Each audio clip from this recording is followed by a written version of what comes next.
Welcome back. In today's episode, we're going to go deep around the Aquarius New Moon happening at 28 degrees Aquarius, which is also our first eclipse of 2026. And this also coincides with the same day that Venus is conjunct the North Node, and it is the Chinese New Year flipping from wood snake into fire horse. So we're going to go deeper with all of those different themes and also touch back in on Saturn at 0 degrees Aries, which happens Friday the 13th. All right, let's get into it.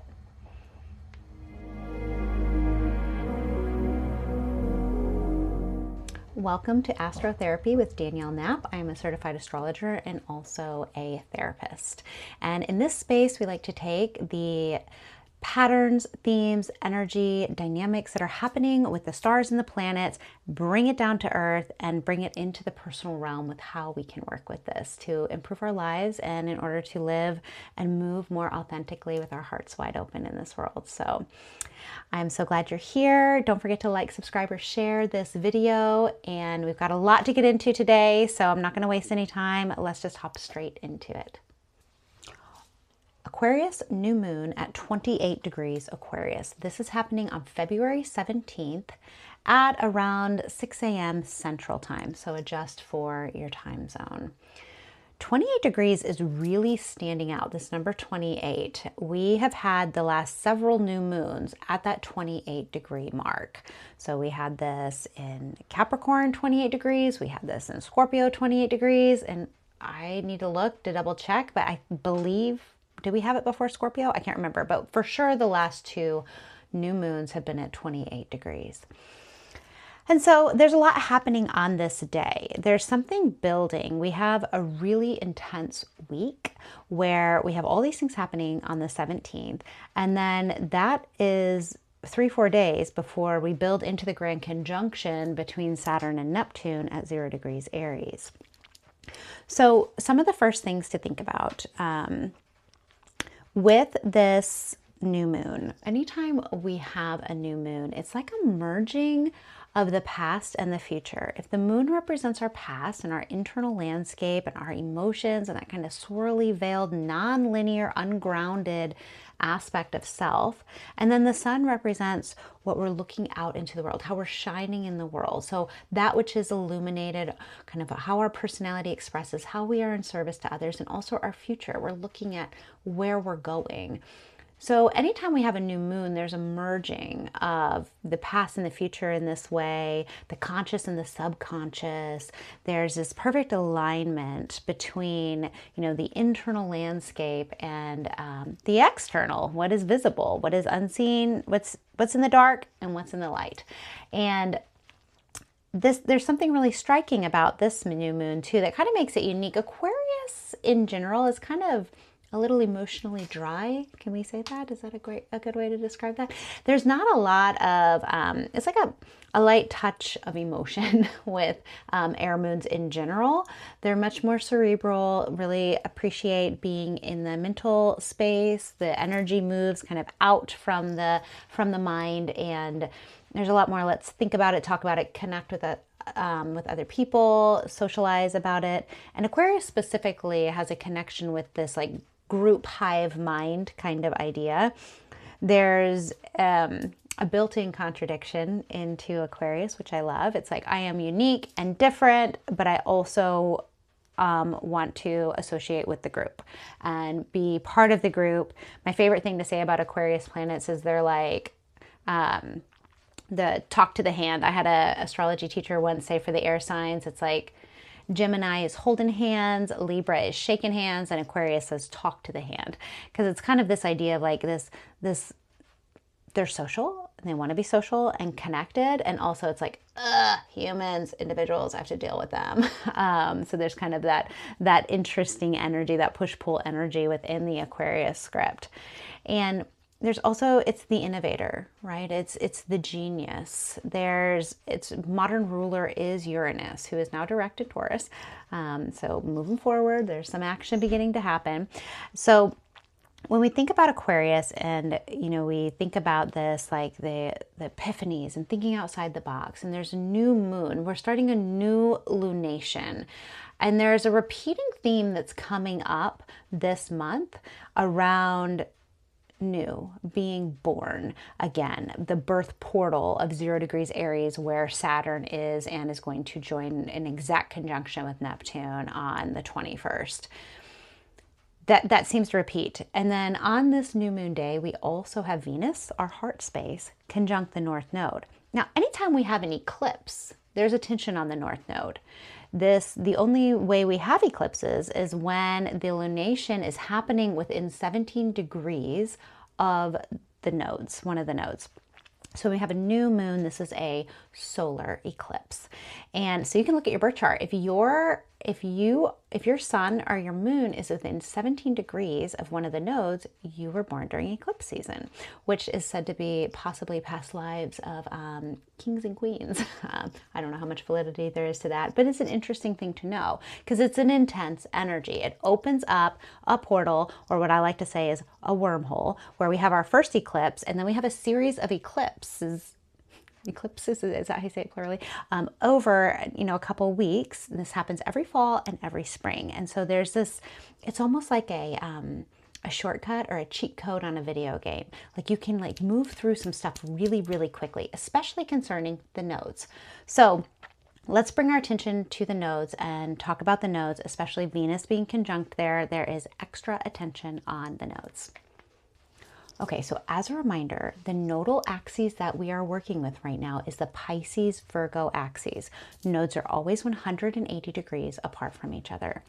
When we are working with this specific axes, we are talking about bringing the spirit into matter and matter into the spirit. Virgo being the matter, Pisces being the spirit. So we specifically have our North Node in Pisces. So that is the dragon's head. That is where we are heading. And the South Node, the dragon's tail, what we are sweeping, clearing out collectively is the Virgo South Node. So when we think about what the South Node is clearing out, we're going to be thinking about, clearing out, like getting trapped on the physical plane too much and forgetting about the spiritual aspect. And, when things are heightened, when there's a lot of charge in the collective, when there's a lot of suffering, there's a lot of uncertainty, sometimes we do lose sight of this kind of divine plan that's playing out. And that's where the Pisces North Node can kind of come in to remind us that there is something beyond the physical, that you are greater than your name, your skin, who you are beyond all of that, like your true essence, your spirit soul form, and the sacred surrender that exists there, to be able to release that which we cannot control, because some of the shadow side of Virgo is a rigidity, over controlling, over critical, obsessed with details, kind of getting stuck in some of those ruts around optimizing constantly, and the perfectionist kind of trope that comes up with the Virgo script. And so we have Venus here merging with the North Node in Pisces. She is exalted in Pisces. She is happy here. She is resourced. She can be in her full, compassionate, loving self when she is in the script of Pisces. So there's something striking about that, this reminder, okay, like we're coming into a new moon. We are in a charged month of new beginnings and new cycles starting. Don't lose sight of the spirit. Don't lose sight of your soul. Remember that we are working with all of this on multiple levels. We have our physical bodies in which we exist in, our vehicles for moving through this life. We have our consciousness, that which we cannot really know. Do we generate the consciousness? Do we receive the consciousness? That's a big debate. And this, the great mystery of the beyond. And we had some big hitters. We had Saturn, who was in Pisces, and now he's moved into Aries. And we had Neptune, the modern ruler of Pisces, hanging out here for a while, since 2011. So there's a lot here that's available for us. I love that she's right there, merging with the North Node as we come into this spicy, charged, active time as we initiate some new cycles and new beginning. So while we're talking about the new moon in Aquarius, another cycle that's interesting to look at is when did we have our full moon in Aquarius?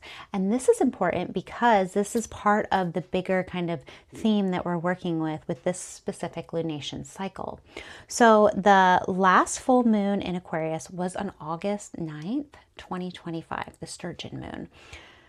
Something that really stands out to me about this moon is that Saturn and Neptune were conjunct at 1 degree Aquarius, but they were both retrograde.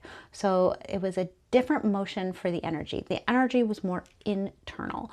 And so now everybody's direct.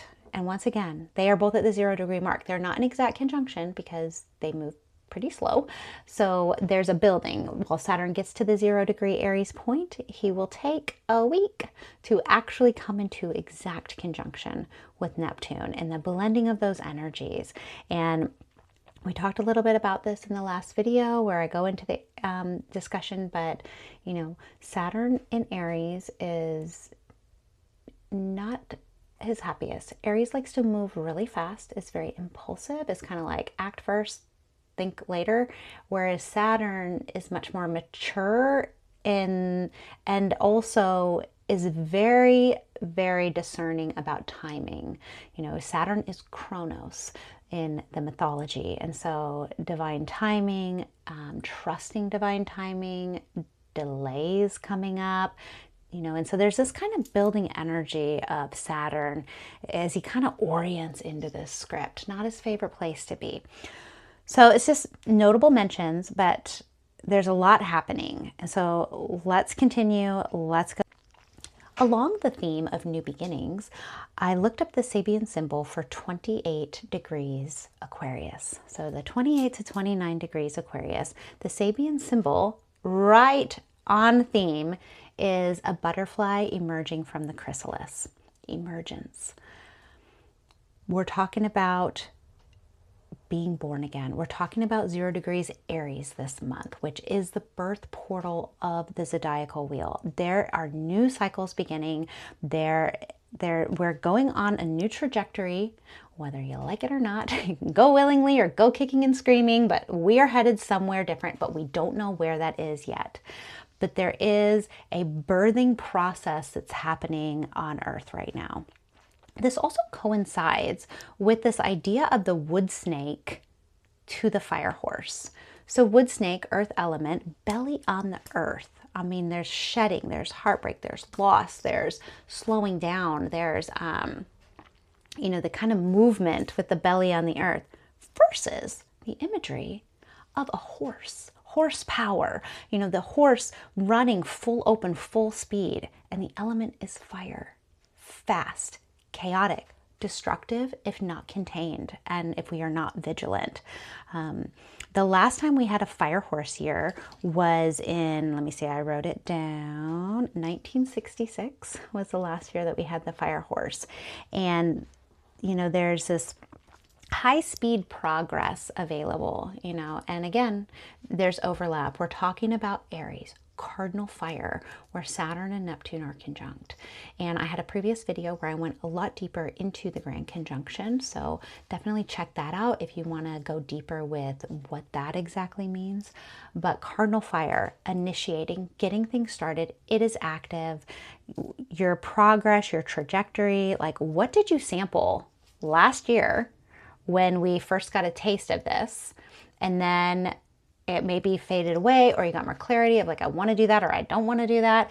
And now here we are coming in, firmly stepping into the Aries script alongside of this transition from the wood snake to the fire horse. You know, and there is this historical kind of interpretation around the fire horse representing major, sometimes chaotic transformation on a societal level. So it's just something to track.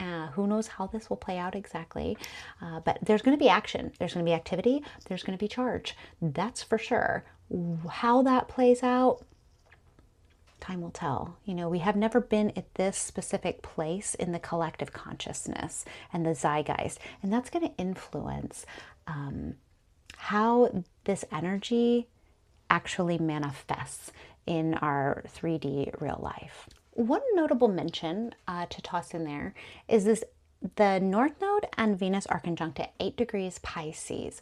So this stood out to me because 8 degrees Pisces is the beginning of the container for Mercury's upcoming retrograde. Mercury is going to retrograde, and he's going to travel 3 times through this area of space that is 8 degrees Pisces to 22 degrees Pisces. So, and that retrograde doesn't start until February 26th, and I'll make a video going into Mercury retrograde. All of them are in water this year, and we'll go deeper on what that means in a future video. But it's standing out, tossing it out there. If you have anything at 8 degrees Pisces, I hope you're paying close attention because this is hitting you personally. Okay. So let's go a little bit more. We're just going to do a quick little review, tap a little bit more into the Saturn at 0 degrees Aries that is happening February 13th and then is building to the grand conjunction with Neptune on February 21st. We did a lot of discussing about the new moon, the eclipse. The other thing to remember with eclipses is eclipses eclipse things out of our lives. So that's where that south node tail kind of comes in, that's sweeping things out. Like, what are we clearing out? What is going to be eclipsed out of our lives? And the sacred surrender available in that. You know, Virgo tends to want to hold and not want to surrender. It wants to control, whereas Pisces is the teacher for the Virgo script, and this is actually how we surrender, how we lean back, how we release, let go, let die. We also had so many planets taking their sweet time at 29 degrees Pisces before moving to the 0 degree Aries mark. And so we know that there was a lot of release, a lot of completion, a lot of karmic contracts ending or completing, and the release and letting go of that which we do not have control over, and allowing life to continue to unfold for us. And so there's a lot coming up. I hope this was helpful. I will be back to discuss the Mercury retrograde soon. Okay, that's a wrap on the episode going deeper with the new moon, where this is coming up, what other aspects are informing our experience. The 17th is a powerhouse day, and I'm excited for what's to come. You know, there's a lot of buzz about like, what does this mean? How is this going to play out? But as a reminder, you know, just keep coming back to yourself over and over. We had Venus on the North Node reminding us to really tap into our heart space and to really work to stay open in our hearts. There is so much out there right now that is asking you to close your hearts and to harden and to be bitter and to be angry and to be othering and divisive. And so if we can come back to ourselves, and if we can remember the spirit in the matter, the spirit in the material body, and tap into that and recognize how brave we all are to be here right now, to be ushering the earth through this great transition and this time of upheaval and change. And we are also brave to be here right now doing this. And so if we can work to stay open in our hearts, that is how we're going to move through with more harmony and more efficiently. We're going to get through it regardless. But, you know, using your practices so that you can continue to come back to yourself, working on your nervous system regulation. I saw an astrologer, I think it was yesterday, someone sent me a video, and it was a great reminder of the physiological sigh. This is a quick tool you can use for your nervous system. It's the double inhale.